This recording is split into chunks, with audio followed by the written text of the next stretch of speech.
Hey everyone, it's Fitz with the Walk and Talk after Kansas State's 31-20 loss. Got to get the score right down here in Stillwater. Oklahoma State just looked like the better team, the better prepared team, and things just did not fall in place for Kansas State during the course of this game. Let's talk quarterbacks. Apparently Will Howard was dinged up there in the first half. That's why we saw almost all of Jaron Lewis in the second half and late in the first half. And I thought Will played all right, not great. He should have been able to cover the bad snap. That was a fatal mistake this team made. It all compounded off of bringing a ball out of the end zone, not definitively. If you're going to bring it out, you got to go. And Malik kind of thought about it, and once you think about it, it's too late. Unfortunately, then that just set up a short situation. They're in the mouth of their end zone, and they fumble a snap. And that was a play that meant more than 7 points in my estimation. It really put Kansas State in catch-up mode, and they weren't prepared to play that type of game, particularly once they got to their third-string quarterback. Will Howard was effective running the ball, and it was something that they didn't feel as comfortable doing with Jaron Lewis on the field. I just thought it was a really weird game, and I imagine you do too. It just seemed like Kansas State never was fully engaged in this game. They came down the field, they looked good, they looked like they were ready to play in that first drive. It petered out, and they ended up kicking a field goal. And Oklahoma State goes down and scores, and Kansas State answers with Malik Knowles with the big return, and I thought that was really critical for them to get that done right at that point. But they just kept making mistakes, and honestly, the biggest problem was the defense couldn't stop Oklahoma State's offense in that first half. You got to set aside the 7 points that the offense gave them, but still, giving up 24 points in the first half as a defense to a team that has averaged 24 points all season long and never broke above 20 points. They never got into 30, and they had it at halftime. This was just a kind of a feeble performance by Kansas State. I don't feel like the players were as fully engaged. As Chris Kleiman said after the game, the tackling wasn't there. They were a step slow. They didn't quite seem like, I don't want to say they were ready to play, but they didn't execute the way they needed to.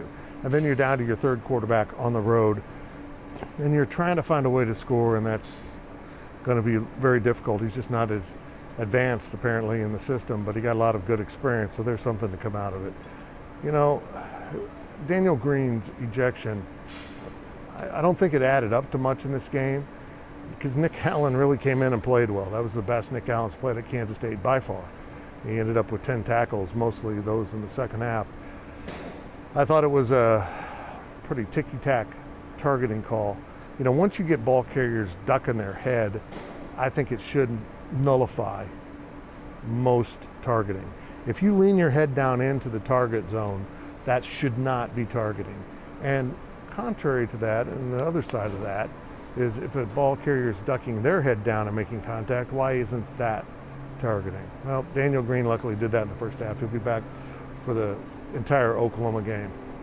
Now, the big news of the night was, before the game even started, Skylar Thompson was out on the field, throwing the ball around, looking pretty healthy, actually, looking like a guy that was ready to go, even though he couldn't go.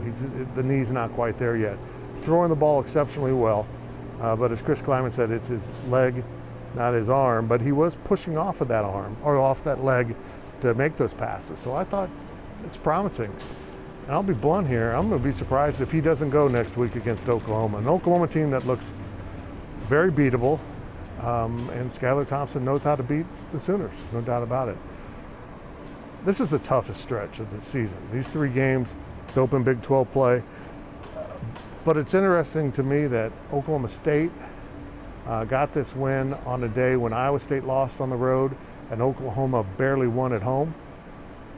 There's still great opportunities for this K-State team. They're just going to have to play better. And this is pretty true of K-State football for a very, very long time.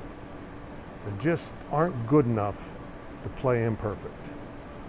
When you give up 7 points, when you make some mistakes, when you don't tackle well, K-State's not going to win many games.